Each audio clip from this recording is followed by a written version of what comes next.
Bienvenue dans ce podcast où on va parler de grossesse et d'accouchement. Alors, je pose un petit peu le contexte parce que les gens doivent se dire c'est totalement nouveau, qu'est-ce qui va se passer? Donc, il y a Morane qui est là, qui est élève dans l'école des bâtisseurs, qui est success coach et qui va m'interviewer, me poser des questions sur des thématiques qu'on aime bien, toutes les deux, hein. L'idée, c'est qu'on y prenne du plaisir toutes les deux et pour que je puisse, apporter, des connaissances, de l'expérience, de la valeur ou qu'on puisse, échanger sur certains sujets et moi, je t'ai proposé plusieurs, thématiques et tu as choisi de commencer par la grossesse et l'accouchement. Donc je suis super contente parce que je suis en plein dedans. J'ai plein de choses à dire sur le sujet, donc ça promet d'être riche. Avant que tu commences, je veux juste préciser que, justement, donc je suis enceinte, je suis dans mon dernier mois de grossesse. Je suis pas médecin ou sage-femme ou quoi que ce soit. L'idée ici, c'est juste de partager mon expérience, les connaissances que j'ai apprises et l'objectif, ça sera qu'on se retrouve d'ici peut-être, 1 mois, 2 mois pour, appuyer tout ce que je dirai ici avec, les faits de l'expérience que j'aurais vécue. Voilà, je voulais juste, mettre un petit peu de contexte pour les personnes qui nous écoutent ou qui nous découvriraient pour la première fois. Eh ben, je te laisse le micro, Momo. Merci, bonjour à tous.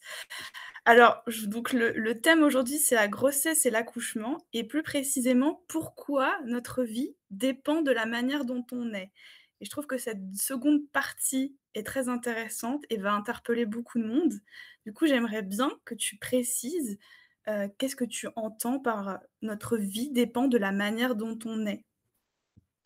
Oui, alors c'est un gros, gros sujet et c'est vraiment le tout ce que j'ai découvert là en 8 mois de recherche, c'est qu'en fait notre, comportement, notre, personnalité, les blessures qu'on va avoir dans notre vie partent toutes de la manière dont on est venu au monde et ensuite les premiers mois, premières années de la naissance. Mais en fait, si tu veux, il y a deux sphères là-dedans. Il y a le bébé qui va, être influencé par la manière dont il est venu au monde et il y a la femme qui, quand elle va enfanter, quand elle va accoucher, elle va pouvoir soit se guérir et soit passer à un autre niveau de conscience, s'améliorer, vraiment oui, vraiment guérir, soit au contraire, eh bien, ça va être une expérience très traumatique qui va la bloquer dans une énergie qui est une énergie de petite fille où elle va continuer, eh bien, de remettre son pouvoir dans le monde extérieur. Donc déjà, tu vois, il faut vraiment comprendre qu'il y a 2 leviers là-dedans. Il y a à la fois le bébé et en même temps la maman. Par quoi tu veux qu'on commence? Par le bébé ou la maman? Eh bien, commençons par le bébé, tiens. Allez. Donc bébé, quand il vient au monde, il est censé déjà décider de quand est-ce qu'il veut venir au monde, n'est-ce pas? Sauf qu'aujourd'hui, si on regarde les chiffres, eh bien, il y a quand même énormément de déclenchements en France. Aujourd'hui, si je me trompe pas, il y a une femme sur 3 qui est déclenchée. Donc ça, c'est les chiffres de France, mais dans le monde, c'est pas très différent. Voire même, bon, il y a des pays comme en Amérique latine, dans certains pays comme au Brésil, où là, on approche les 80-90. Donc quasiment 9 femmes sur 10 sont déclenchées. C'est énorme. Une femme qui est déclenchée, ça veut dire que, déjà, elle, on la prive de ce rite de passage, donc ça, on y reviendra après. Mais si on se concentre sur le bébé, déjà, le premier message énergétique qu'on lui envoie, c'est: «Tu es pas capable. Tu es pas capable de décider quand est-ce que tu dois venir au monde. Tu es tellement stupide que peut-être que tu ne vas pas, tu vas venir trop tard et puis tu vas mourir». Enfin, tout le message énergétique qu'on envoie à l'enfant, déjà, c'est basé sur un truc de «tu pas capable». Alors là, il y a des personnes qui vont dire: «Oui, mais dans certaines situations, les déclenchements, c'est, hyper urgent et tout» et en fait, c'est ça le problème. C'est que si on va creuser sur les connaissances eh bien, on se rend compte que la plupart des déclenchements aujourd'hui ne sont pas nécessaires et sont dangereux pour la colle familiale, tu vois? La connexion dans la famille, sont dangereux pour la confiance en soi de la mère, sont hyper dangereux pour le couple. On observe qu'aujourd'hui, dans les premières années, il y a énormément de couples qui se séparent. Le problème, c'est que les déclenchements, aujourd'hui, ils sont faits pour les mauvaises raisons et toutes les choses qu'on nous expose, la plupart du temps, eh bien, c'est pas bon, en fait. Il y a de rares cas où il serait bon de déclencher. En fait, il y en a vraiment pas beaucoup et pour les césariennes, c'est pareil. Aujourd'hui, dans plein de pays et aussi en France, il y a trop, trop, trop de césariennes. Des césariennes qui sont programmées. Alors, tu as des césariennes de convenance, comme on appelle, c'est-à-dire que la maman, bah, en fait, elle a tellement peur de souffrir parce que, on nous manipule en nous disant que l'accouchement, c'est une souffrance horrible, c'est comme, se casser 10 côtes ou des choses comme ça. Tu as des sages-femmes qui disent ça aux femmes. Évidemment, aucune femme censée n'a envie de vivre ça. Donc ça fait tellement peur qu'on décide de choisir la facilité et la césarienne, sans savoir les risques que ça va causer dans la vie future de son enfant, dans sa vie à soi et dans la vie de son couple. Puisque comme je disais, l'accouchement, c'est vraiment un rite de passage pour toute la famille. À la fois, c'est la 1re expérience terrestre de l'enfant. Quand même, enfin, j'aimerais qu'on mette pause sur ça et qu'on conscientise, c'est la 1re fois où l'enfant va prendre sa respiration. C'est quand même du bon sens, je trouve, que de mettre toutes ses chances de son côté pour se dire: «Je veux qu'il ait la meilleure expérience sur terre, je veux que ce soit moi ou papa qui l'accueille et pas des inconnus qui l'accueillent, qui le prennent», tu vois? Donc il y a plein, plein, plein de choses qui rentrent, là-dedans. En fait, après tout ça, ça va créer des traumatismes dans la vie de l'enfant et souvent après tout va être plus compliqué. L'allaitement va être compliqué si on choisit d'allaiter, l'enfant il va être beaucoup plus, agité. Voilà, c'est un réel, traumatisme pour lui, en fait. OK, c'est super intéressant. Du coup, j'aimerais bien revenir sur des informations, préciser des choses. Par exemple, tu as dit, que dans de très rares cas, en fait, ça serait bénéfique, par exemple, de déclencher. Est-ce que, par exemple, tu pourrais préciser pour, je sais pas, certaines femmes qui seraient enceintes et qui se diraient: «Waouh, j'ai peut-être une autre possibilité». Est-ce que tu connais peut-être les cas dans lesquels, ça serait quand même bénéfique ou? Ouais, bah, là, ça me vient même pas les cas où ça serait bénéfique. Par contre, j'ai en tête les cas où il faudrait pas le faire. OK. 1re chose, c'est si on te dit: «Bébé trop gros».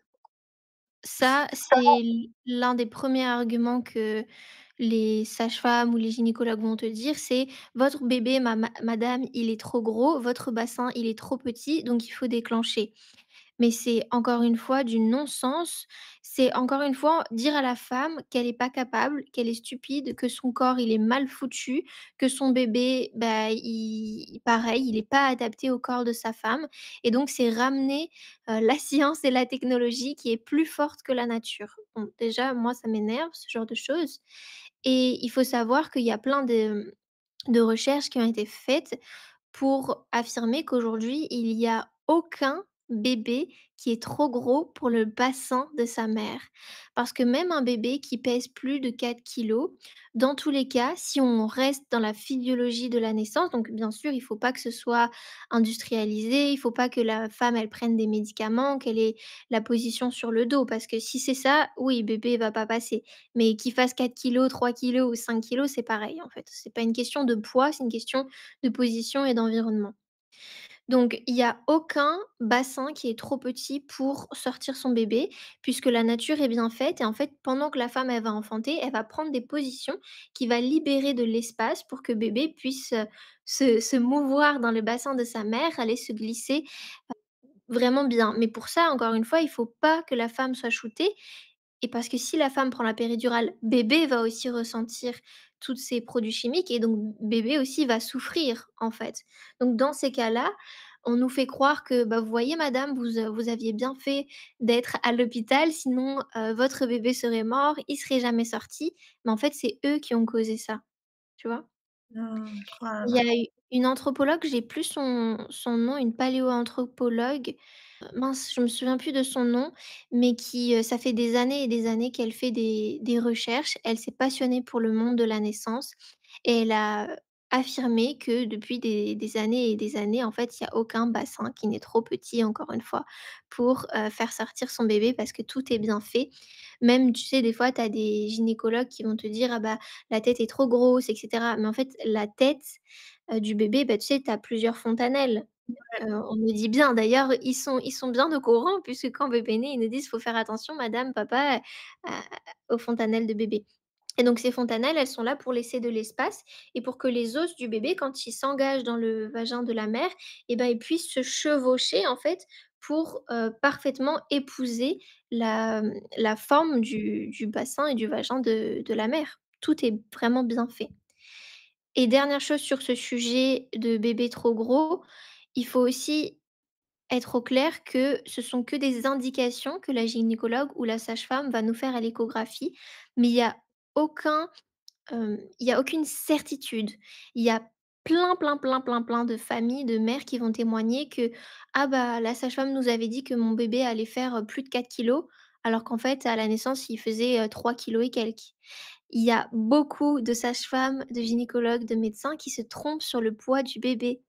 Donc jamais, jamais, jamais on accepte un déclenchement sous, ce prétexte-là. Et malheureusement, on joue sur ça et comme à la fin de la grossesse, je suis bien placée pour le savoir parce que je le vis, bah, on en a marre. C'est lourd, notre corps il est gros, il est lourd, on a mal partout. Il faut être honnête, on en a marre et donc chaque chose que le médecin, que la gynécologue va nous dire, c'est: «Ah bah ouais, on va s'appuyer dessus parce qu'on est ignorant des conséquences», en fait. Ouais. J'ai l'impression qu'on en revient toujours un peu au sujet des croyances et des choses qui sont véhiculées et le fait qu'on les remette pas en cause et qu'au final, on se laisse embarquer dans la peur et dans tout un tas de choses qui nous conviennent pas. Je trouve ça hyper Ouais. puissant ce que tu partages, hein. Complètement, on en revient aux croyances et aussi il faut se dire pourquoi aujourd'hui il y a autant de déclenchements et de césariennes? Parce que ça arrange les médecins et l'industrie pharmaceutique. Ça rapporte beaucoup plus de faire un déclenchement et une césarienne que d'accoucher par voie basse et c'est beaucoup plus rapide. Puisqu'un déclenchement, on sait exactement quand la mère, elle va venir, quand elle va déclencher. Un déclenchement, ça sous-entend qu'on va donner donc des prostaglandines à la mère pour préparer le col, on va donner des ocytocines de synthèse, sauf que déclencher une femme, c'est beaucoup plus douloureux que d'accoucher naturellement. Parce que quand tu accouches naturellement, c'est ton bébé qui envoie le signal à ton corps qui veut naître et qui va arriver et il y a toute une chimie, le corps il est bien fait, il est pas stupide contrairement à ce qu'on pourrait nous faire croire. Il y a toute une chimie qui s'enclenche pour qu'il y ait, toute cette décharge d'hormones. Donc ça se fait progressivement, petit à petit et le corps est capable ensuite de décharger suffisamment d'ocytocine pour faire des belles contractions naturelles et des endorphines. Les endorphines qui vont correspondre à la péridurale naturelle. Sauf que quand on déclenche, ça veut dire qu'on déclenche alors que bébé n'a pas décidé de naître. Donc lui, il n'envoie pas le message au corps. Donc tout ce cocktail hormonal naturel ne se fait pas. Ce pourquoi c'est beaucoup plus douloureux parce que le corps de la femme n'est pas prêt à accoucher, mais on lui dit: «Si, si, madame, vous êtes ignorante, attention, votre bébé va mourir si on ne le déclenche pas, donc vous devez déclencher». Évidemment, comme c'est beaucoup plus douloureux, rares sont les femmes qui sont déclenchées, qui ne prennent pas la péridurale. Ça existe dans le documentaire que je vous invite à regarder, Faut pas pousser de Nina Nahr. On voit une femme qui témoigne, qui a été déclenchée, je sais plus la cause, je crois que c'est gros bébé aussi qu'on lui a dit ou dépassement de terme, je crois que c'est plutôt ça, Ah, dépassement de terme. Parce que ça, c'est un autre sujet, ah oui, on va y venir si tu veux, mais c'est un autre gros sujet. Donc dans ce documentaire, on déclenche la femme et en fait, elle a conscience, elle a déjà accouché une fois naturellement. Elle a conscience des risques de la péridurale et elle ne veut pas la prendre et cette femme, elle est hyper courageuse parce qu'en fait, elle tient, elle tient, elle tient sans la péridurale jusqu'au bout. Mais là, oui, on peut parler d'une vraie souffrance, une vraie douleur parce que c'est une douleur qui a été provoquée par l'extérieur, qui n'est pas naturelle. Alors qu'il faut quand même se poser 2 secondes et se dire que les douleurs provoquées lors d'un accouchement sont les seules douleurs naturelles et qui annoncent une bonne nouvelle dans la vie. Il y a aucune autre douleur, par exemple quand on se brûle et qu'on a mal, bah, c'est pas forcé c'est tu vois, c'est notre corps qui nous dit: «Bah, attention, il faut enlever ta main ou il faut te soigner». Donc c'est une la douleur, c'est toujours quelque chose qui va nous guider à faire quelque chose pour aller mieux, tu vois, dans tous les cas. Mais la douleur de l'accouchement, c'est la seule douleur qui est bénéfique, qui arrive de manière naturelle et qui est vraiment là pour annoncer une bonne nouvelle dans la vie de la maman ou de la famille, tu vois? Ah et c'est complètement différent quand on déclenche. Ouais, c'est clair et du coup, tu parlais des risques de la péridurale. C'est quoi concrètement les risques de la péridurale? Pour la mère et pour le bébé, du coup? Mmh. Alors les risques de la péridurale, c'est déjà que la femme, elle va pas pouvoir bouger.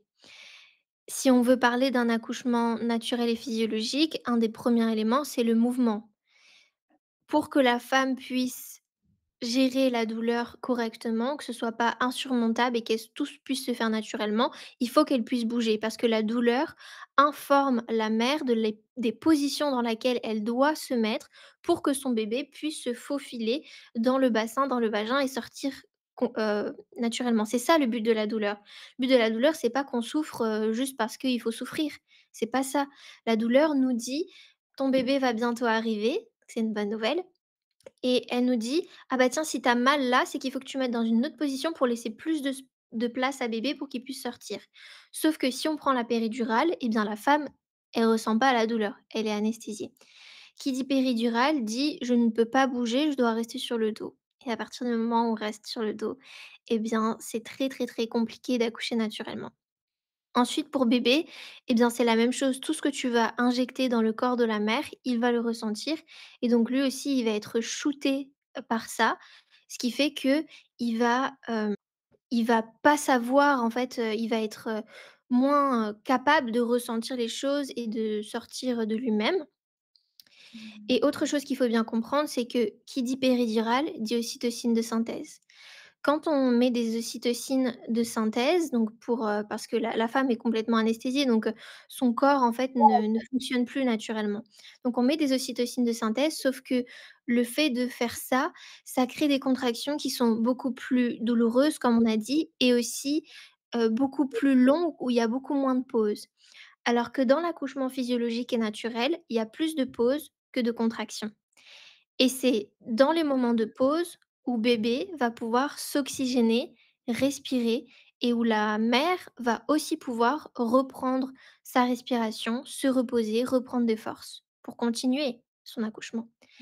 Donc, péridurale, ocytocine de synthèse, ça crée la femme qui est bloquée sur le lit, qui finalement va souffrir parce qu'il ne faut pas oublier que les femmes pense prendre la péridurale pour avoir quelque chose de moins douloureux, mais toute la suite va être beaucoup plus douloureuse. Mais ça, on ne le dit pas parce qu'on préfère qu'on prenne la péridurale parce qu'encore une fois, ça permet de timer les naissances. C'est beaucoup plus facile pour une sage-femme de gérer une femme sous péridurale que de gérer une femme qui n'a pas la péridurale et ça rapporte plus aux industries pharmaceutiques. Donc il y a ça, mais quand on fait ça, on se dirige beaucoup plus facilement vers la détresse fœtale. Puisque comme on fait péridurale plus ocytocine, eh bien les contractions sont trop fortes, bébé n'a pas suffisamment de temps pour s'oxygéner, ce qui fait que ça amène beaucoup plus facilement à des détresses fœtales et après on nous dit: «Allez madame, vous devez vite pousser», bébé ne sort pas, c'est évident et du coup qu'est-ce qu'on va prendre? Les ventouses ou le forceps et dans les pires des cas, ça va finir en césarienne. Encore une fois, tu vois, c'est Emma Cruzy que je suis beaucoup, je suis dans son mastermind de la naissance. Je vous invite à regarder parce que pour le coup, elle a eu 3 enfants. Elle a eu une première expérience de la naissance qui a été, catastrophique. Elle en parle, mieux que moi, c'est son expérience et 2 autres naissances où elle a mis, ses enfants au monde à la maison et sa dernière expérience a été, incroyable. En 1 heure et quelques, je me souviens plus exactement, son enfant est né. Elle était toute seule, elle a accouché toute seule comme ce qui devrait être le cas et elle parle, de tout ça, mais j'ai perdu le fil. Pourquoi je voulais dire ça? Il y a tellement de trucs sur lesquels j'ai envie de rebondir que Vas-y. tu dis et ce qui est intéressant, tu dis que, dans l'accouchement naturel, il y a plus de pauses que de contractions. Est-ce que du coup, il y a parce que moi ça m'intéresse parce que pour mes 2 accouchements, je voulais accoucher naturellement et ça s'est à chaque fois terminé en péridurale et déclenchement péridurale et cetera et en fait, à chaque fois, je suis restée bloquée. En fait, mon corps, ne voulait plus le train n'avançait plus, en fait, parce que déjà, ils auscultent sans arrêt, à combien vous êtes dilatée et cetera et pendant un très nombre long d'heures, en fait, j'étais bloquée et du coup, dans ces cas-là, je sais pas trop comment poser cette question, mais en gros, quel est le nombre d'heures, qu'on estime, normal pour un accouchement naturel? Pourquoi peut-être à un moment donné ça peut se bloquer? Qu'est-ce qu'on peut faire pour que Je vois carrément. Déjà, j'ai retrouvé ce que je voulais dire, ça parce que ce que tu m'as parlé là, ça m'a fait penser à ça. Je disais Emma Cruzy parle d'effet toboggan et c'est exactement ce que tu as vécu, donc on va en parler. Elle parle d'effet toboggan dans le sens où, tu acceptes la péridurale. Ça veut dire que tu acceptes les ocytocines. Ça veut dire que tu acceptes potentiellement plus de risques de détresse fœtale pour ton enfant. Donc tout ça, ça peut potentiellement finir en ventouse et en forceps et si bébé sort pas, code rouge, boum, césarienne d'urgence. Donc ça, c'est ce qu'elle appelle l'effet toboggan. Je ne vais pas m'éterniser là-dessus, je vous invite à aller regarder ses travaux et elle est trop, trop forte pour ça. Et pour répondre à ta question, qu'est-ce qui peut bloquer un accouchement? Et ben, les conditions dans laquelle tu vas naître et le fait qu'on ne respecte pas la physiologie. Un accouchement, c'est un acte réflexe. C'est totalement naturel et on explique que le corps sait faire. Sauf que aujourd'hui, on entrave tellement ce processus naturel que ça mène à la catastrophe. Pourquoi l'accouchement est un acte naturel et qu'est-ce que ça veut dire un acte réflexe? En fait, c'est comme quand tu vomis. Personne t'a appris à vomir, Maurane. Pourtant, Ouais, tu non, sais mais faire. Quand tu as ouais. besoin de vomir parce que tu as une indigestion ou il y a quelque chose qu'il faut absolument pas que tu assimiles, tu vas vomir. Quand tu dois aller aux toilettes, t tu sais faire. Personne t'a appris à faire pipi, à faire caca, tu sais faire. Mmh. Quand tu dois éternuer, c'est plus fort que toi, tu peux pas retenir. Mmh. Imagine, tu veux vomir ou tu veux éternuer et quelqu'un te dit: «Attention madame, mettez-vous dans cette position, pas maintenant, attendez, faites-le comme ça» et qui te met en plus une grosse lumière sur toi.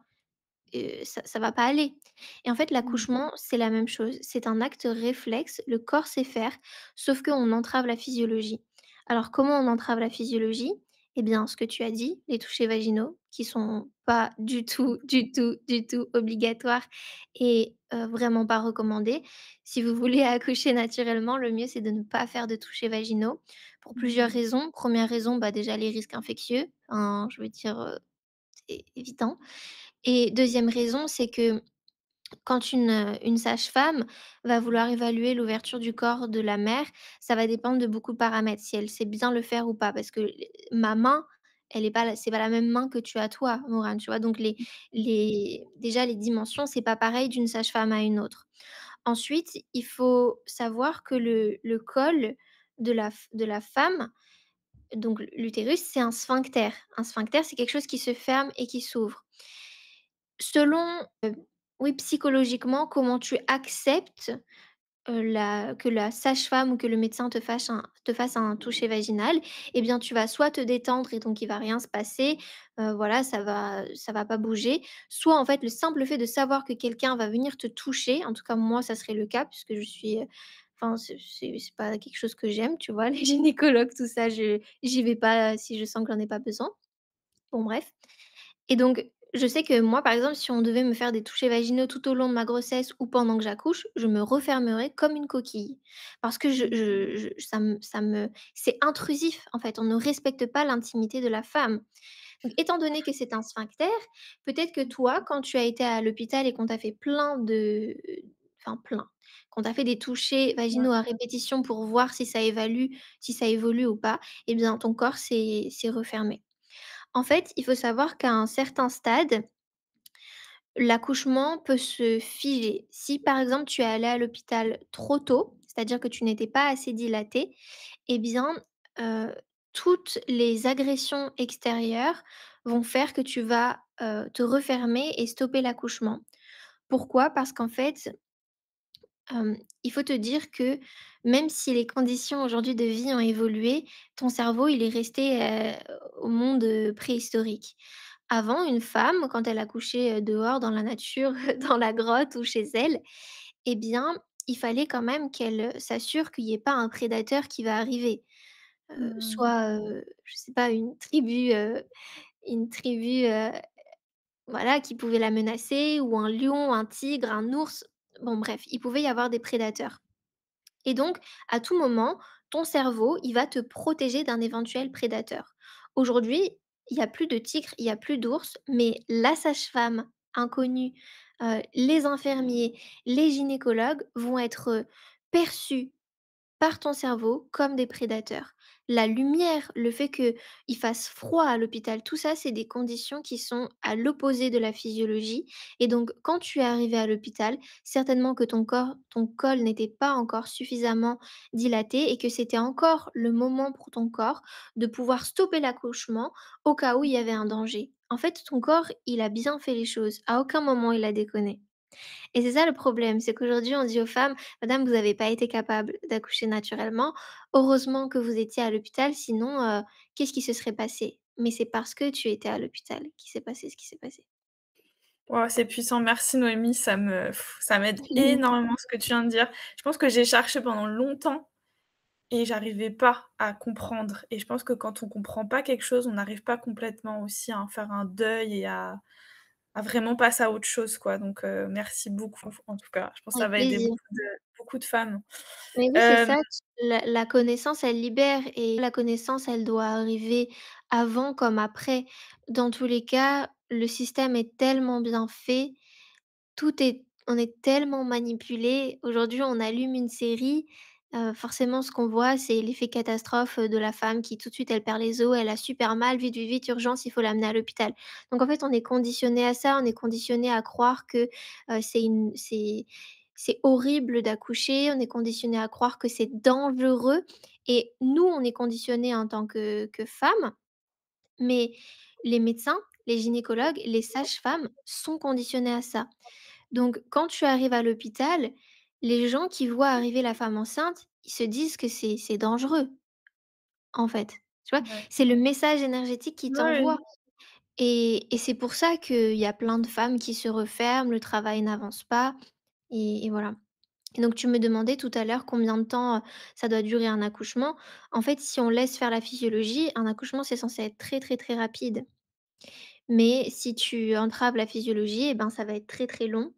Et il y a un autre point que je voudrais dire quand même, c'est que dans toutes les phases de l'accouchement, donc tu as la première phase qui est la dilatation du col et après la dilatation du col, quand tu es arrivé, environ à 10. Bon, c'est un autre sujet. Quand tu es arrivé à 10, et bien après tu as une pause magique, qu'on appelle enfin tu as une pause, c'est-à-dire que quand ton corps est dilaté, ça y est, il y a moins de contractions, la femme est censée se reposer. Encore une fois, si elle est dans la condition naturelle. Si tu es à l'hôpital, tu vas certainement pas ressentir cette pause et puis on va te mettre la pression: «Ça y est madame, vous êtes à 10, allez pousser, pousser, pousser». Alors que c'est pas le moment de pousser parce que tu ressens pas que c'est le moment de pousser, bref. Mais mmh, normalement, tu as une pause. Dans cette pause, qui va être plus ou moins longue. Tu as des femmes, ça va être 2 minutes, 5 minutes. Tu as des femmes, ça va être 1 heure, 30 minutes. Bon, il y a pas de règle. Pourquoi? Parce que cette pause, elle sert justement à ce que tu guérisses en tant que femme. En fait, c'est pour ça qu'on dit que la naissance, c'est un rite de passage pour la femme et on parle même de matrescence. Je ne sais pas si tu as déjà entendu ce terme? C'est-à-dire que c'est la jamais. naissance pour le nourrisson, Mmh. mais tu as la matrescence, donc la naissance de la mère et pour que la mère naisse et bien, il faut un petit peu qu'elle fasse, table rase de plein de blessures, de traumas et cetera et donc dans cette pause magique, elle va être connectée à des plans, subtile, elle va être vraiment connectée à la source, à sa divinité, à son âme et elle va, télécharger des savoirs, elle va recevoir peut-être des soins, elle va peut-être ressentir la présence, de plein de d'âmes, d'énergie, d'esprits qui vont pouvoir la soutenir, la guérir et une fois que ça c'est fait, si on laisse la femme tranquille, après il va y avoir de nouveau les contractions avec cette envie de pousser et l'expulsion de bébé et là ça va être très rapide. En 3-4 poussées, normalement bébé est dehors, mais il faut que la femme ressente cette envie de pousser. Alors que si tu es à l'hôpital, on te laisse pas être dans cette pause magique, donc au lieu de te guérir, on te traumatise un peu plus.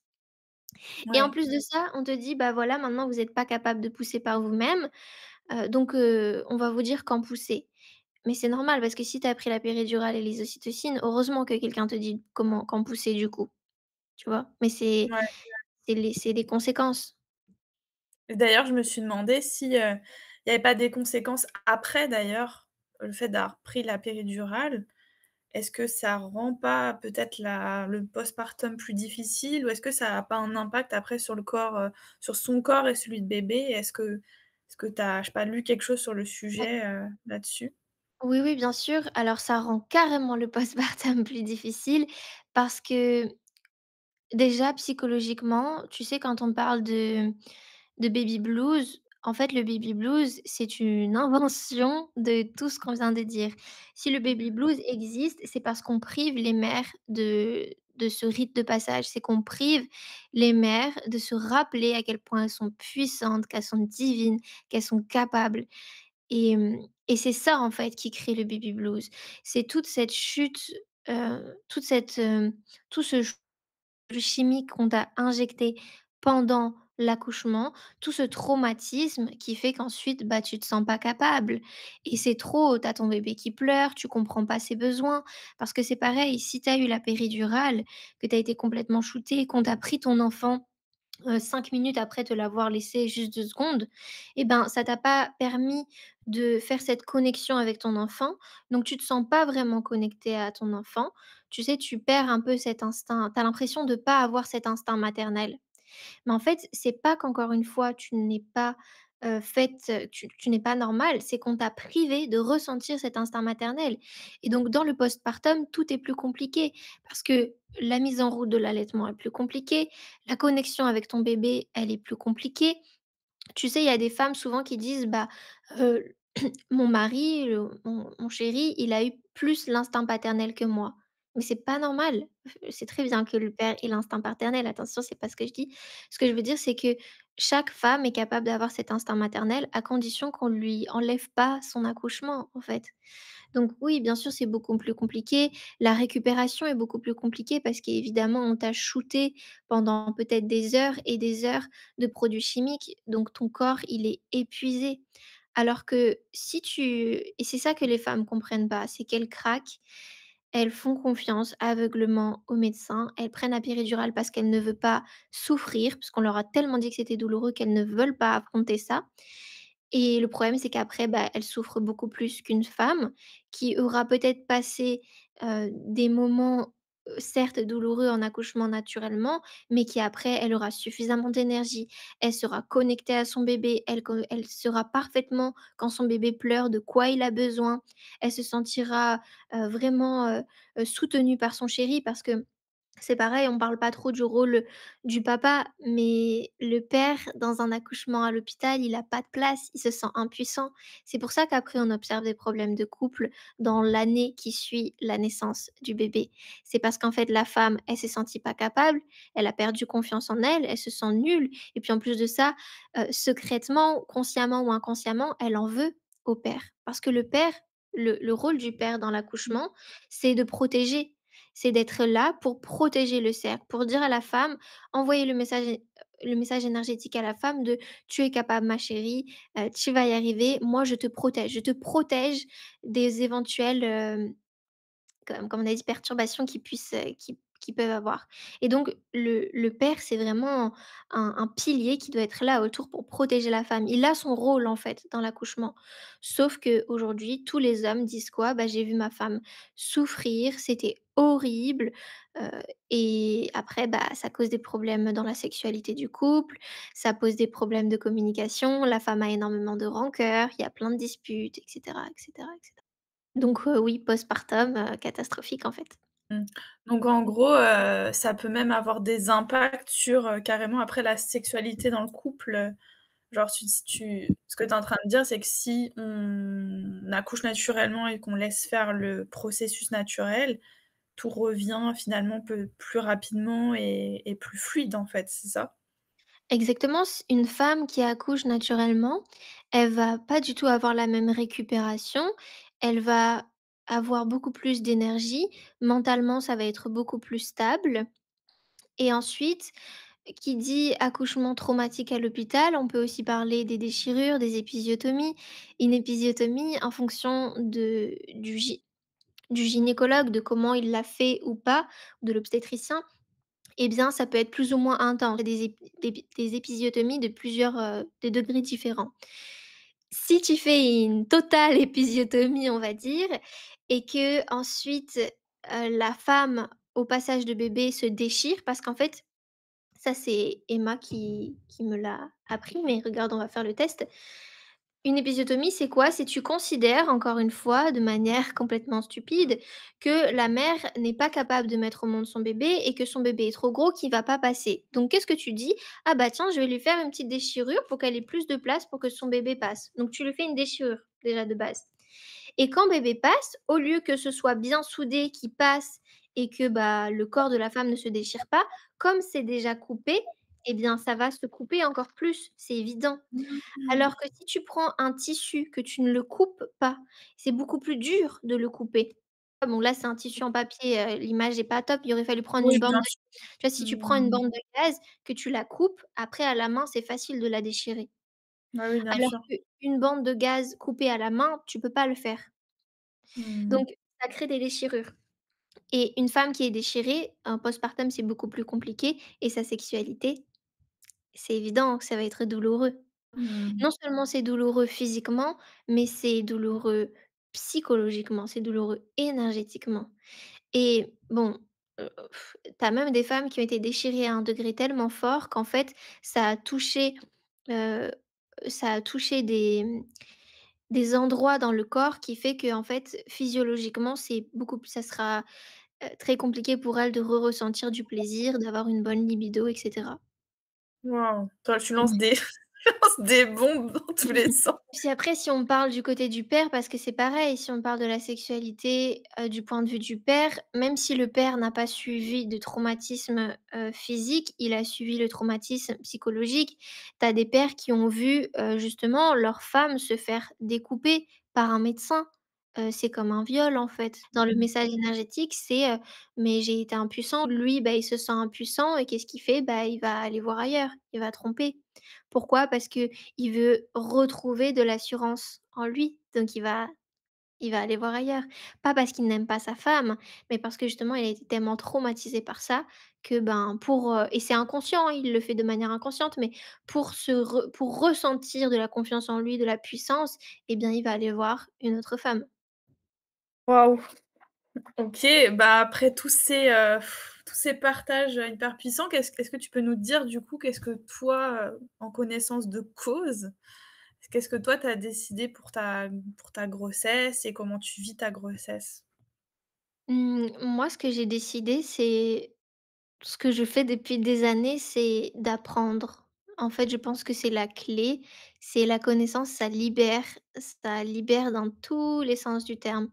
Donc c'est pour ça que depuis le début, je me suis fait former. Tout ce que je vous ai dit là, c'est des choses qu'on m'a apprises, que Nina Nahr m'a appris, que Emma Cruzy m'a appris. J'ai beaucoup lu aussi, Ina Megaskin, Michel Audin, voilà, plein, plein, plein. Il y a en fait, c'est la connaissance aujourd'hui, elle est partout. Le problème, c'est qu'on on est dans une société où on nous laisse pas le temps de justement se poser des vraies questions. C'est tu sais, là, j on parle de la grossesse et de l'accouchement, mais ça touche à tellement de sujets. Ça touche à la manipulation, ça touche au fait qu'aujourd'hui, on ait mis les femmes à travailler et du coup, bah, la femme, elle a plus de temps libre, donc elle a plus ce temps pour se cultiver. Avant, la femme, elle restait, peut-être à la maison. Je dis pas que c'est ce qu'il faut faire, attention, hein, faut pas me faire dire ce que j'ai dit. Mais ce que je veux dire, c'est que la femme avait beaucoup plus de temps. Comme elle avait beaucoup plus de temps, elle pouvait s'éduquer. Elle avait ce temps, cet espace de se poser des questions. Aujourd'hui, eh ben, malheureusement, on a trop de pression sociale, on a trop de pression financière et on est manipulé par les médias, on est manipulé par les films, par les séries, par les musiques. On est dans un monde qui est constamment en train de nous conditionner et le problème, c'est que si nous-mêmes, on choisit pas de se reconditionner, de se déprogrammer, eh bien forcément, on va subir tout ça. Donc moi, c'est le choix que j'ai fait et c'est le choix que je fais depuis des années, en fait. Donc ça tombait sous le sens que en tombant enceinte et en donnant la vie, bah, je veuille comprendre qu'est-ce qui va se passer, tu vois? Donc nous, Mmh. le choix qu'on a fait avec Fabien, c'est d'accoucher à la maison parce que, bah, déjà on vit en Bulgarie et c'est beaucoup plus facile en fait. Heu, alors c'est pas beaucoup plus facile d'accoucher à la maison en Bulgarie, pas du tout parce qu'ici en Bulgarie c'est pas forcément c'est encore moins connu et commun qu'en France. C'est pas c'est voilà, c'est pas très bien fait. Enfin, il y a très, très, très, très peu de sages-femmes dans le pays qui décident d'accompagner les femmes à accoucher à la maison. Donc voilà, nous, on a décidé de le faire quand même et pour ça, on s'est formé en fait et ça nous a demandé d'avoir les connaissances pour avoir la confiance. C'est en fait, c'est ça le problème, c'est que si tu ne connais pas, tu n'as pas confiance en toi, tu ne te sens pas en sécurité et donc qu'est-ce que tu vas faire? Tu vas mettre cette confiance et cette sécurité à l'extérieur. C'est-à-dire sur le dos de la gynécologue, de la sage-femme, du de l'obstétricien, du médecin et tu te dis inconsciemment que comme eux, ils savent, c'est parce que c'est ça qui se passe. Tu fais confiance aux médecins parce que tu te dis: «Ils ont fait des années d'études, ils savent. S'ils savent, je peux leur faire confiance». Mais il faut se poser la question de quelle est quelles sont les études qu'ils ont reçues? Quelles sont les formations qu'ils ont reçues? Et le problème, c'est qu'aujourd'hui, les études de médecine, tout ça, c'est géré par l'industrie pharmaceutique. Et donc un médecin, un gynécologue, une sage-femme, elle apprend pas la physiologie, elle apprend pas les réels besoins de la femme et du bébé, elle apprend à gérer l'urgence. C'est pour ça que en France, en Occident, on a énormément de chance d'avoir une très bonne médecine, mais qui est une médecine d'urgence. Et c'est pas une médecine, Bah oui. naturelle de prévention. Et c'est pour ça que si on croit que l'accouchement, c'est une urgence, c'est un danger, dans ce cas-là, oui, il faut aller à l'hôpital parce qu'alors eux, ils sont super forts pour ça. Pour gérer les problèmes, ils sont très forts. Mais si ce qu'on veut, c'est éviter les problèmes, dans ce cas-là, il faut pas aller à l'hôpital parce que c'est une médecine d'urgence. Et donc je suis pas contre en fait. Souvent, tu vois, quand je parle ou quand je parle avec mes parents, ma mère souvent elle a pu me dire: «Oui, mais toi tu es anti-médecine, tu es contre la médecine, tu es contre tout ça» et je lui dis: «Non maman, c'est pas vrai en fait, je suis pas contre». Je suis pas contre, la médecine, je suis pour la remettre à sa place et je suis pour que le monde s'éveille et comprenne que les médecins font de la maladie, font de l'urgence, font de la pathologie, ils font pas de la physiologie. Si ton objectif, c'est d'être dans la physiologie, c'est pas un médecin qu'il faut que tu ailles voir ou alors c'est là je mets tout le monde dans le même panier, mais ou alors c'est un médecin, fonctionnel qui s'est éveillé en fait. Parce qu'il y en a plein aujourd'hui des médecins. Là, je te parle de ça, mais je pourrais te renvoyer vers des personnes que j'ai découvert, récemment. Il y a Édouard Broussalian, qui est un médecin généraliste homéopathe uniciste qui est génial, qui parle de tout ça, qui parle des vaccins aussi. Les vaccins, c'est pareil, c'est un autre sujet. Donc il y a Édouard Broussalian, il y a, Kayser, je crois, qui est une gynécologue. Je mettrai tous les noms, en Ouais, description, tout ce que j'ai recommandé, les livres, tout ça, je mettrai tout en description. Mais il y en a plein, en fait. Aujourd'hui, peut-être qu'on va s'attirer les foudres avec cette interview et c'est OK, je m'en fous parce que de toute façon, moi, je sais, chacun fait ce qu'il veut, chacun décide de croire en ce qu'il veut. Mais tu as plein de personnes qui sont savantes, donc qui ont cette blouse blanche que moi je n'ai pas et qui pourtant te diraient exactement la même chose que je t'ai dit aujourd'hui. Donc faut faire attention en fait, à qui on donne son pouvoir. ouais, c'est clair. C'est clair, je suis complètement d'accord avec toi et ma question qui, du coup, qui me venait, c'est, vu qu'on est baigné dans cet univers depuis tout petit avec toutes ces peurs liées à l'accouchement et cetera. On nous dit: «C'est dangereux d'accoucher chez soi» et cetera. Comment tu as fait pour, peut-être te déconditionner ou pour retirer ces peurs? Parce que j'ai lu aussi que c'était très important pour la réussite de son accouchement naturel, d'être justement dans cette pleine certitude, dans ce lâcher prise, cette confiance et comment travailler sur ce point-là si on veut accoucher, naturellement chez soi, par exemple? Oui, 100%, c'est une super question, merci pour ta question.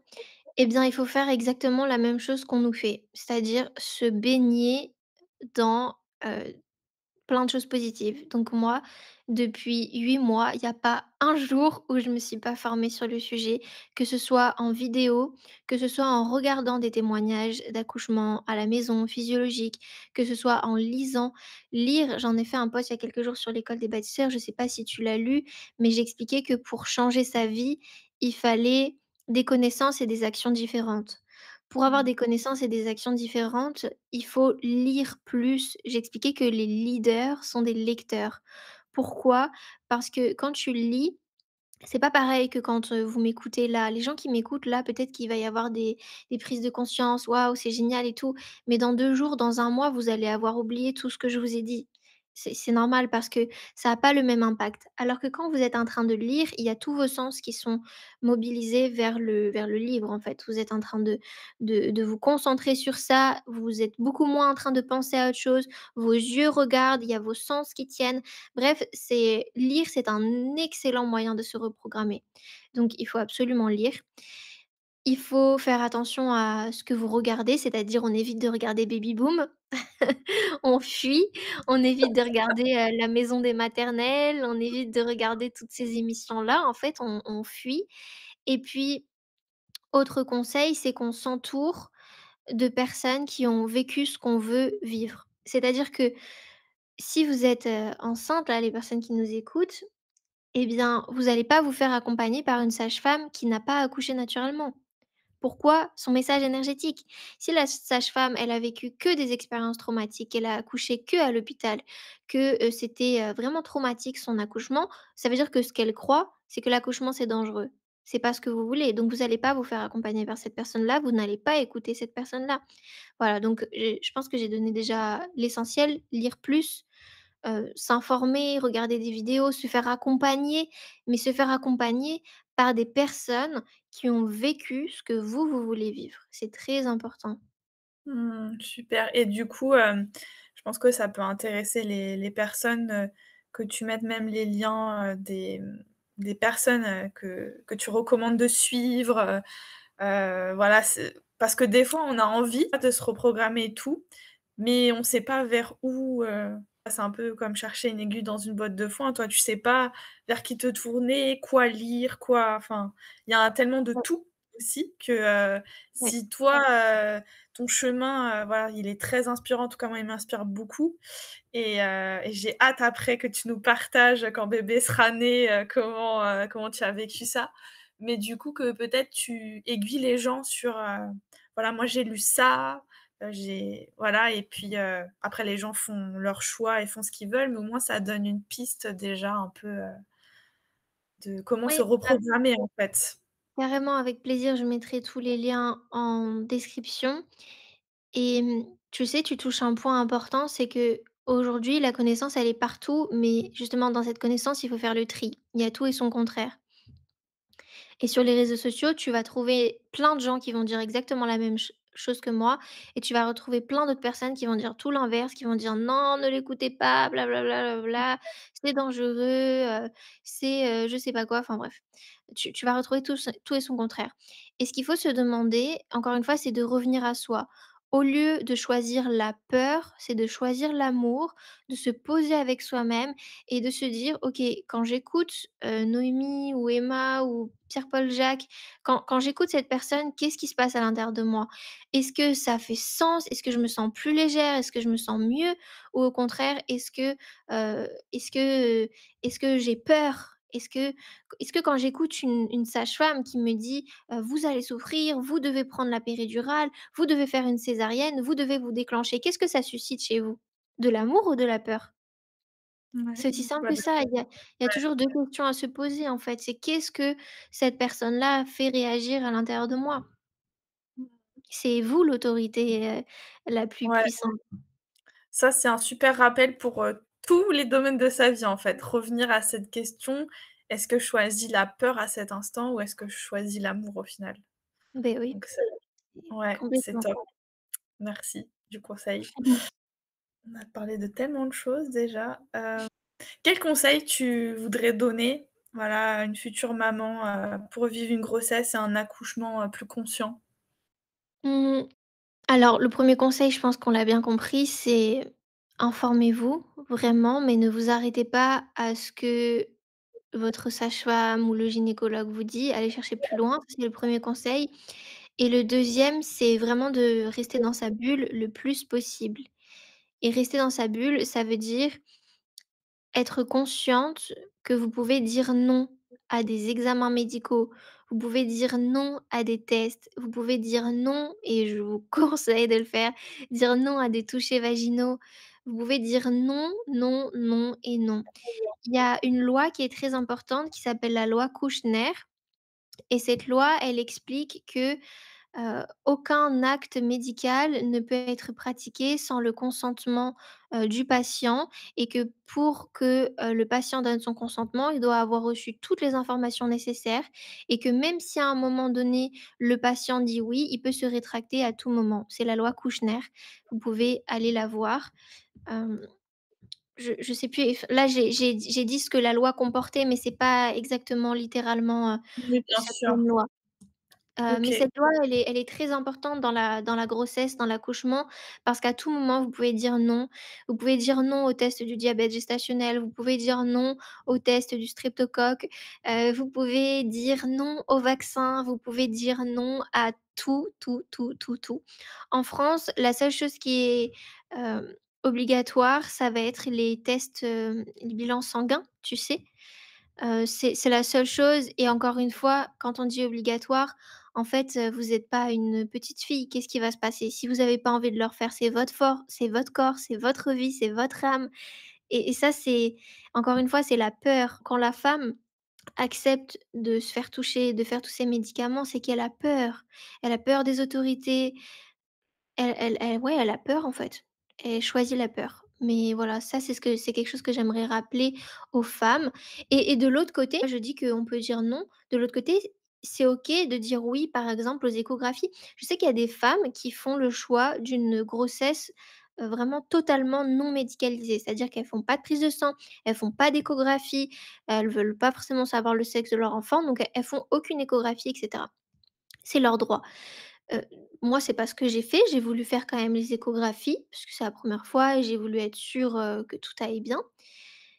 Mais de l'autre côté, en fait, vous pouvez aussi accepter de faire des choses si vous sentez que vous en avez besoin et que ça va vous rassurer.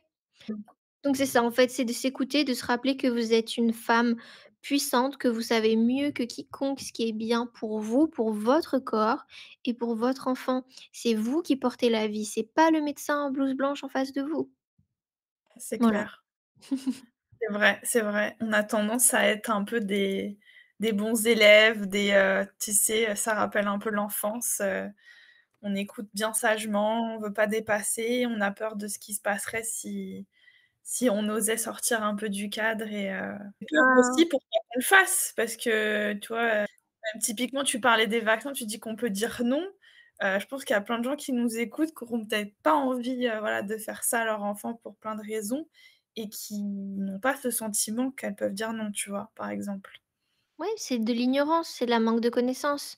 C'est ignorance, manque de connaissances et c'est aussi j'ai pas suffisamment confiance en moi pour imposer, pour, pas même pas imposer, pour faire respecter mes choix et c'est pour ça que j'ai expliqué que tout ça, quand une femme accouche en puissance, après on peut plus rien lui dire.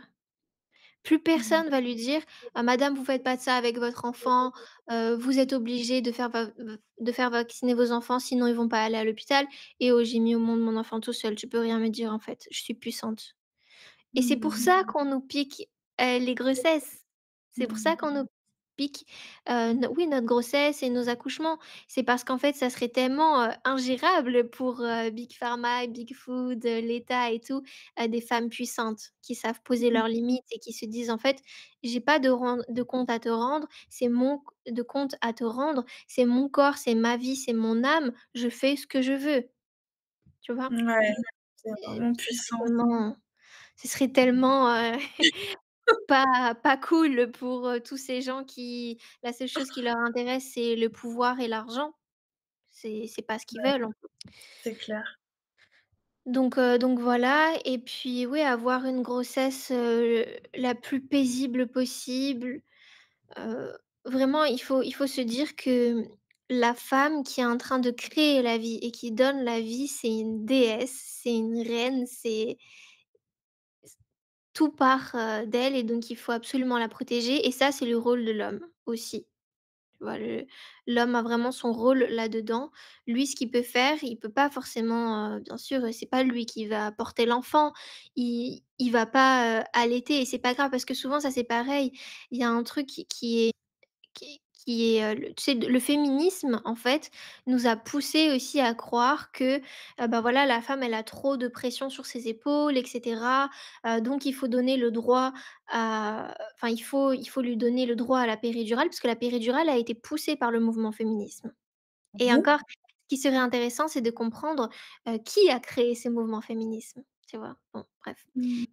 Mais le mouvement féminisme, oui, a poussé la péridurale parce que, bah, c'était pas normal que les femmes, souffrent et cetera et donc voilà, ça a été poussé par ça. Ensuite, le mouvement féminisme a soutenu le fait qu'on n'ait pas besoin d'allaiter en mettant des biberons donc des trucs en poudre, du lait en poudre et cetera.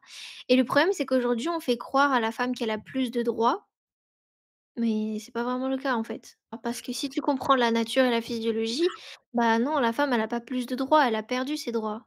Ouais, non, mais c'est clair. Ah, c'est clair. Bon, alors ça, c'est un sujet encore, qu'on pourrait carrément, Oui. Mais c'est on plein pourrait de thème sujets. dessus, quoi. C'est clair. Tu parlais tout à l'heure de l'éducation, et en effet, c'est un autre sujet. Là, on a parlé de la grossesse et de l'accouchement parce que tout part de là. C'est les premiers instants de vie de l'enfant, mais par la suite, en effet, le choix des parents de mettre ou non leur enfant à l'école, c'est pareil, ça va conditionner sa vie, ça va conditionner sa manière de penser, ça va conditionner son estime de lui-même. Enfin voilà, il y a plein de sujets qu'on pourrait traiter, mais tout ça, c'est quand on décortique tout ça, on se comprend, on prend conscience de toute cette supercherie et c'est là où on reprend son pouvoir personnel. Ouais, c'est clair. Tout à l'heure, tu disais que le père a un rôle, de protecteur pendant l'accouchement. Est-ce que, du coup, quand le père, bah, lui aussi est conditionné, a peut-être peur que l'accouchement se passe mal et cetera, qu'est-ce que enfin, je sais pas, peut-être tu peux partager ton expérience. Est-ce que Fabien a suivi lui aussi un programme, je sais pas, à part ou s'est formé ou qu'est-ce qu'il a fait lui pour, peut-être Ouais. acquérir encore plus cette confiance? Ouais, super question. Et ben, Fabien, pareil que moi, en effet, il s'est formé, on a suivi les choses ensemble. Donc moi, forcément, je me suis plus formée que lui parce que c'est normal. Encore une fois, c'est ma responsabilité. On ne peut pas reprocher ou imposer au père de lire les mêmes livres, de faire les mêmes formations. Quand bien même, en ce moment, tous les soirs, on lit un livre ensemble sur l'accouchement. Donc évidemment, il s'est formé parce que c'est important que lui aussi, il ait des connaissances et qu'il comprenne ce que sa femme est en train de vivre, en fait. Donc le père, il doit un minimum s'informer parce que s'il décide d'être présent le jour de l'accouchement, son niveau de conscience, son énergie va aussi impacter la mère. La mère qui accouche, elle est dans des états de conscience modifiés qui fait qu'elle sent tout. Elle sent le message qu'envoie le père. C'est pour ça qu'à l'hôpital, c'est catastrophique parce qu'en fait, il y a beaucoup de monde. Tous ces gens qui pensent que c'est dangereux, la mère, elle le sent. Donc elle ressent le stress, elle ressent ce danger. C'est pour ça qu'elle Mmh. se ferme. C'est pour ça que le Mmh. plus simple, c'est d'accoucher, chez soi ou, dans des structures vraiment naturelles. Mais c'est beaucoup plus compliqué d'accoucher c'est pas impossible, hein, mais c'est beaucoup plus compliqué d'accoucher naturellement à l'hôpital que d'accoucher à la maison. Parce qu'à la maison, on peut gérer la physiologie et le rôle du père, c'est ça, en fait. C'est que quand sa femme va se mettre en travail, c'est le père qui doit surveiller à la lumière, à tamiser la lumière. C'est le père qui doit veiller à ce que personne ne rentre dans la maison. C'est le père qui doit veiller à donner à manger, donner à boire à la femme si elle en a besoin. C'est le père qui doit être là pour câliner, sa femme si elle en a besoin. C'est le père qui doit s'assurer du silence qu'il y a dans la pièce et donc ne pas parler, ne pas poser des questions à sa femme pour ne pas, activer son néocortex. Donc c'est le père qui doit gérer tout ça. En fait, il a un rôle immense dans l'accouchement, encore une fois, s'il décide d'être là. Parce que si un père est tétanisé, qu'il croit que sa femme et son bébé va mourir, qu'il ne connaît pas la physiologie, il vaut mieux qu'il ne soit pas là. Alors il vaut mieux que la femme soit seule, plutôt qu'il y Ouais. ait, son chéri qui l'angoisse, qui l'observe, qui est pas, attentif à ça. En fait, il vaut mieux qu'il soit pas là. Mmh et donc une femme peut accoucher seule, du coup? C'est ça Bien le sûr, bien sûr. message? Tu sais, dans les Dans certaines, ethnies encore aujourd'hui, hein, en 2025, des femmes accouchent seules, en Afrique, partout. Justement, Emma Cruzy, vers qui je vous renvoie pour ceux qui veulent se former, être accompagnés, eh bien, son troisième enfant, elle a accouché seule. Elle a juste appelé son chéri à la fin quand son enfant était en train de sortir pour que le père soit là. Mais elle a accouché seule, il y avait pas de sage-femme, elle était toute seule dans sa salle de bain, elle était en puissance, elle était connectée, elle était super connectée et tout s'est bien passé et c'était une expérience, incroyable pour elle. Elle en parle sur sa chaîne YouTube, donc vous pouvez aller regarder. Mais donc Car je parle d'Emma Cruzy parce que c'est une femme, moderne, dans la société occidentale, donc c'est plus facile pour nous de s'identifier à elle. Mais il y a plein de femmes dans la communauté là du mastermind de la naissance dont je fais partie, il y a une femme, il y a quelques jours, qui a partagé un extrait de l'émission Rendez-vous en terre inconnue. Je sais pas si tu connais? ouais, si je connais. Et moi, j'adore cette émission Rendez-vous en terre Mmh. inconnue parce qu'à chaque fois, c'est plein de sagesse, j'aime trop. Et dans une dernière émission là avec une comédienne, je crois une actrice, il y a une femme qui était enceinte, elle était dans son 8e mois et l'actrice lui demande, «Mais, vous allez accoucher où? Vous allez accoucher toute seule?» Et la femme lui dit, «Bah oui, je vais accoucher, dans ma maison, toute seule». Elle lui dit: «Mais tu as pas peur?» Elle lui dit: «Bah non, c'est normal». Et elle lui dit: «Mais il y aura personne pour t'aider». Elle dit: «Bah non, je vais appeler les autres que quand j'aurai coupé le cordon». Et elle lui dit, «Mais» elle lui dit: «Pourquoi?» Et la femme lui dit, mais dit à l'actrice: «Mais pourquoi chez vous c'est pas comme ça?» Et l'actrice, tu sais, elle est choquée, elle dit, «Ah non, chez nous c'est pas comme ça. Moi, par exemple, dès le début, je savais que j'allais aller à l'hôpital, je sa et il y a plein de personnes qui sont là pour t'aider à accoucher». Et la femme, elle est surprise, elle dit: «Pour t'aider à accoucher, mais tu n'as pas besoin». Et elle lui dit: «Mais, ils se moquent pas de toi, de te voir, accoucher?» C'est normal parce qu'une femme qui accouche seule, c'est sauvage, c'est animal, ça fait du bruit, ça bouge, ça c'est fou, ça a des comportements, animal, en fait. Tu vois, une femme Ouais. qui accouche seule, normalement, elle fait du bruit, elle, elle vocalise, elle bouge, elle prend des positions et cetera. Elle est voilà, elle est plus dans l'espace-temps, elle est plus du tout connectée à Mmh la mh, réalité, mmh. elle est connectée à son âme pour accueillir son enfant, en fait. C'est comme si elle allait, chercher son enfant, et pour l'aider à s'incarner. Donc Mmh. et c'est pour ça que les accouchements aujourd'hui sont comme ils sont à l'hôpital, c'est parce que ça, c'est pas facile à gérer.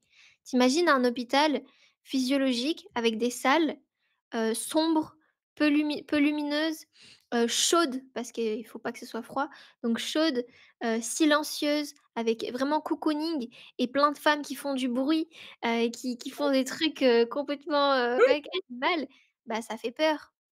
Ça fait peur aux Tu médecins. m'étonnes. Et Tu puis et m'étonnes puis du coup, je me dis: «C'est peut-être bien d'accoucher seule». En fait, tu as pas l'impression que, tu sais, d'être dans le regard de l'autre ou de sortir de toi parce qu'il y a quelqu'un à côté de toi, tu vois? C'est peut-être plus facile exactement, d'être exactement. dans sa bulle. C'est ça. C'est pour ça qu'on dit que c'est plus facile d'être à la maison que d'aller à l'hôpital. Alors à l'hôpital, tu peux le faire, mais c'est plus compliqué parce que déjà, il faut réussir à avoir la salle nature, il faut réussir à imposer que tu veux baisser la lumière, donc ça, c'est le rôle du père de le faire. Il faut imposer tout ça. Mais en fait, c'est pas apprécié parce que l'homme, dans son ego, dans sa quête de pouvoir et d'argent, il se sent pas il est pas utile, en fait. S'il fait pas de touchés vaginaux, s'il est pas là en train de sortir le bébé héroïquement avec ses objets, Mmh. métalliques parce que sinon bébé ne serait pas venu au monde, qui il est, l'homme, dans tout ça? Il est rien, en fait. Ah bon, là, c'est je crois que c'est la pépite de la soirée. Je sais même pas qu'est-ce qu'on peut dire après ça. Oui, tu sais, j'ai dit tout ça là, on est entre nous, mais j'ai hâte de voir ce que ça va donner sur les réseaux, mon Dieu. Mais Ouais, je je même encore comment? hier, je regardais un reportage sur l'Égypte et justement, à cette époque-là, la femme rayonnait, elle prenait vraiment sa place et cetera et justement, je me faisais cette réflexion par rapport à qu'est-ce qu'aujourd'hui, où on en est nous en tant que femmes et qu'est-ce qui serait quoi le truc pour qu'on reprenne enfin notre place et je pense que tu as donné Du une, sens. Mmh. tu as donné vraiment, enfin, toi, ça me donne des frissons. Tu as vraiment donné pour moi le truc de la femme, elle se révèle avec la maternité et elle prend sa place, sa confiance. Enfin, c'est hyper Mmh. puissant. Du coup, ben, je sais pas, est-ce que tu veux, est-ce qu'il y a quelque chose dont j'ai pas parlé? Est-ce que tu as envie de clôturer par un message? Je sais pas, quelque chose pour conclure? Ouais, ben, on a abordé pas mal de choses, mais pour rebondir sur ce que tu viens de dire, exactement. C'est pour ça qu'on parle de matrescence. La femme se révèle pendant sa grossesse et son accouchement. C'est pour ça qu'elle a 9 mois.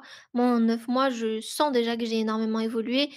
Tu sais, dire tout ce que je viens de dire là, je pense qu'il y a 9 mois sans être enceinte, j'aurais peut-être pas osé être aussi transparente, m'en foutre des conséquences, de ce que ça va donner. Là, aujourd'hui, je ressens une urgence, en fait, parce que Mmh. notre fille va venir dans quelques semaines et je refuse qu'elle naisse dans un monde d'ignorance où on maltraite les femmes, où on leur prive de leur pouvoir, de leur liberté. Donc je m'en fous, en fait, et c'est pour ça que, oui, la manière dont tu vas gérer ta grossesse. Enfin, gérer, tu rien à gérer, en fait. La manière dont tu vas accueillir ta grossesse et accueillir ton accouchement détermine le reste de ta vie, et peu importe l'enfance que tu as eue ou la propre naissance que toi tu as eue, la femme peut guérir justement en redonnant la vie. C'est ça aussi le cadeau. C'est Ah que ouais. c'est qu'il y a des femmes qui ont vécu des naissances, pardon, traumatiques, c'est-à-dire la manière dont elles-mêmes sont venues au monde a été traumatique, et c'est pour ça qu'inconsciemment, elles ont ce traumatisme et qu'elles ont peur elles-mêmes de donner la vie.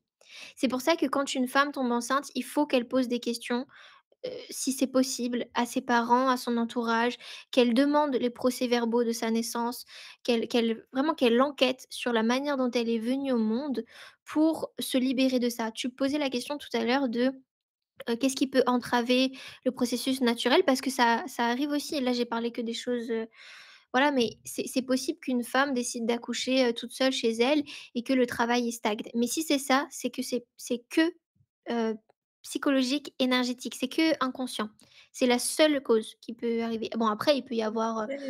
des choses, par exemple, tu peux pas accoucher, naturellement par voie basse si tu as un placenta prévia. Bon, on n'a pas parlé des cas, de césarienne qui sont avérés, mais si tu as tout ça, s'il y a des choses, médicales, des problèmes cardiaques de la mère et cetera, dans ce cas-là, oui, forcément, c'est là où on est bien content d'avoir la césarienne. Mais c'est un pourcentage minime, minime, minime, minime, minime.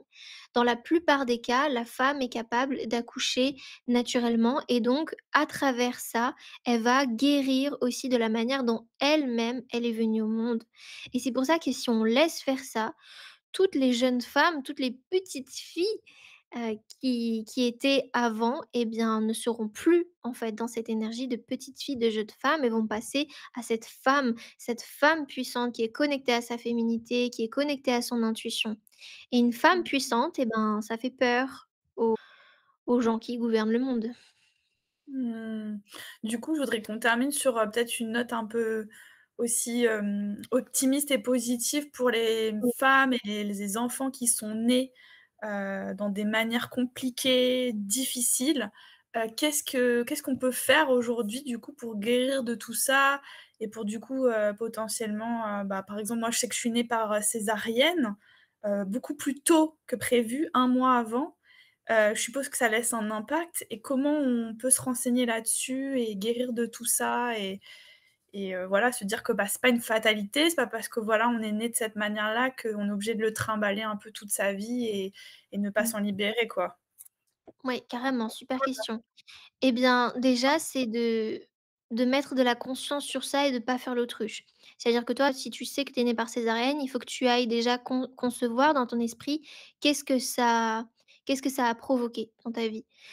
Mmh. Je te donne un exemple, mais j'imagine le fait que tu sois venue par césarienne un mois avant, encore une fois, ça t'a envoyé le message que tu n'es pas capable de décider Mmh. par toi-même. Donc le 1er choix que Mmh. tu étais censée faire dans ta vie, tu ne l'as pas fait.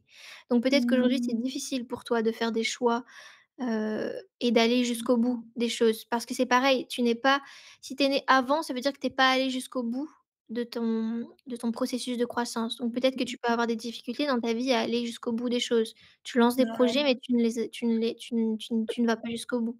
Tu vois? Peut-être que c'est ça.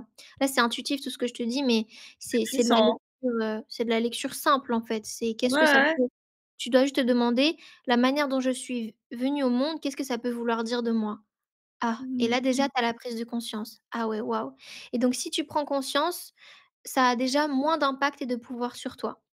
Parce que maintenant OK. tu sais qu'à chaque fois que tu arrêtes un projet, c'est ton vieux schéma en fait, c'est le vieux message énergétique qu'on t'a envoyé à ta naissance. Donc tu dois juste te poser la question: «OK, est-ce que je veux encore subir ça? Ou est-ce que je veux maintenant me prouver à moi-même et m'envoyer le message que je suis capable de finir une chose et je suis capable de prendre Mmh. ma décision par moi-même?» OK? Donc déjà il y a ça. Donc ça, c'est tout ce côté prise de conscience, c'est plus mental, en fait.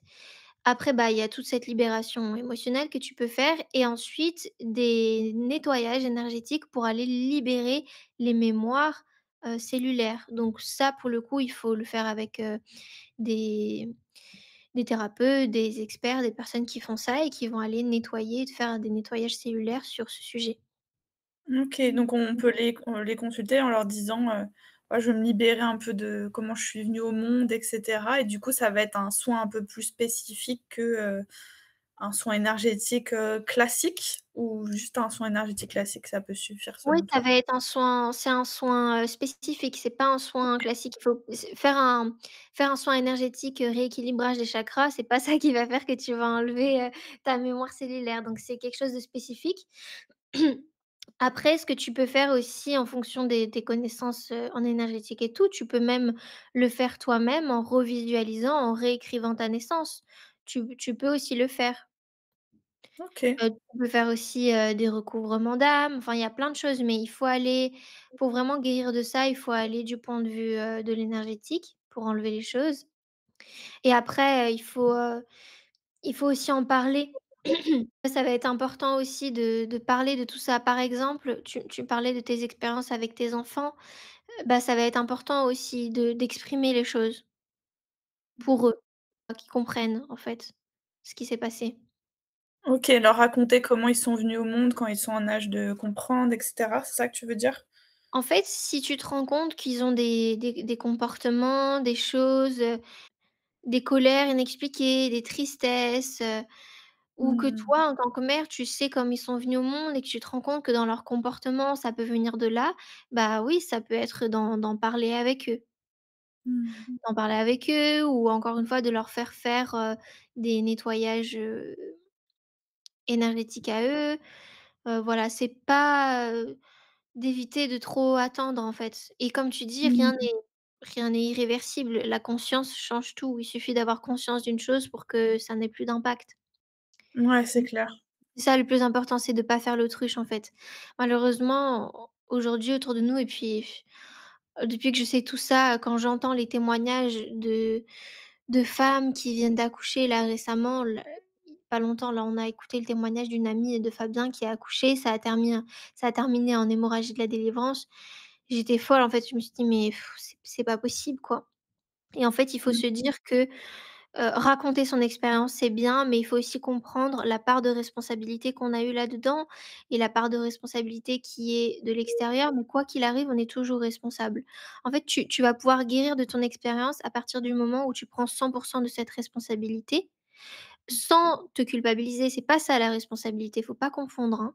Responsabilité radicale ne veut pas dire culpabilité, au contraire. Responsabilité radicale, c'est être honnête envers soi-même, s'avouer les choses, ne plus faire l'autruche et justement se sortir de cette culpabilité. Parce qu'il y a rien de pire qu'une femme qui culpabilise. Une femme qui culpabilise, qui a honte de la manière dont elle a donné la vie, c'est une femme qui est manipulable. Donc justement, si vous avez vécu une expérience, traumatique, en donnant la vie, en accouchant, il faut accepter de voir les choses en face, comprendre ses erreurs, se pardonner.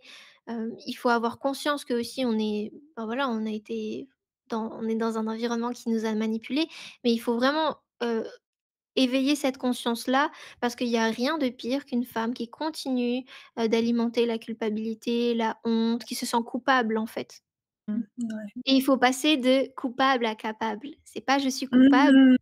Ah! J'adore, j'aimerais bien rester sur, sur ce beau message de coupable à capable. Ça, c'est Exactement. ça Bah, merci beaucoup Noémie pour ce moment de partage. Tu m'as Merci à enrichie toi. et merci beaucoup. Trop chouette, je suis trop contente. Merci à toi pour toutes tes belles questions. J'adore, j'aime trop, je suis super contente d'avoir partagé tout ce que je sais. C'est beaucoup plus facile pour moi de répondre. Comme je t'ai dit, c'est pour ça que je t'ai sollicité parce que c'est vraiment plus simple. Pour ceux qui connaissent le human design, je suis générateur et donc le générateur, il crée en réponse. Donc là, c'est parfait.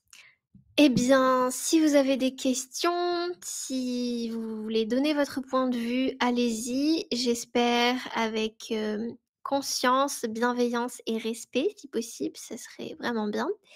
Et puis on se retrouve la semaine prochaine, normalement pour un autre sujet. Merci à tout le monde.